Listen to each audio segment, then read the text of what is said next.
curry place yesterday. Yeah. No one stepped away and you think, oh my god, I look.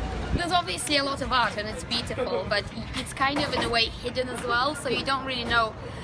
You don't really know who's done it. You don't see people painting it, but also once it's there, it's not promoted. You know, you can't find out who was it who did it. Like, you know, Banksy, yes, he's famous, everyone knows who Banksy is, but with a lot of other people who've been inspired and do similar things, I'm pretty sure it's a bit illegal still to go and do this. So they're not going to be people who are going to want to say what their name is. So in a way, you have a lot of beautiful work, but you just don't know kind of what inspired it and who really is the person to credit. And, you know, obviously they're talented individuals, they're people who've gone out and really tried to do something different. You know, there's a lot of passion there, and it's a bit upsetting that you can't say, well, there's that person who the passion belongs to.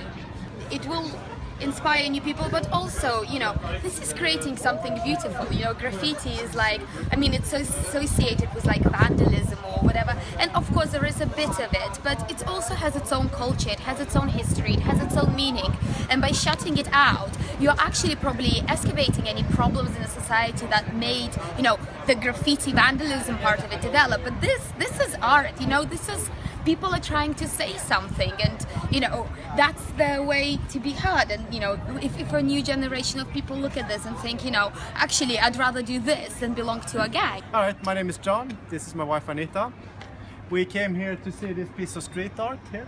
It's probably the most interesting piece I've seen here in Brick Lane. I've been taking pictures of quite a few.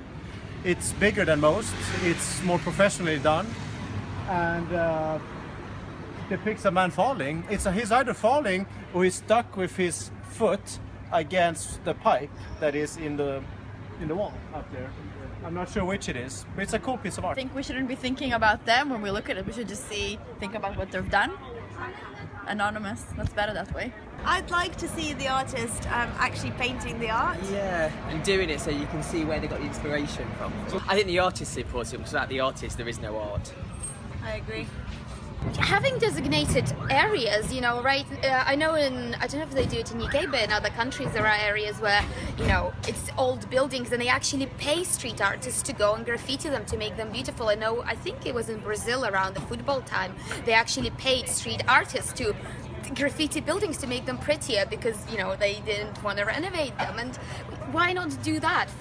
Give them a space to be creative and to have their outlet, and that way it's a win-win situation for everyone. They get to do something, they get their name, and you get a work of art.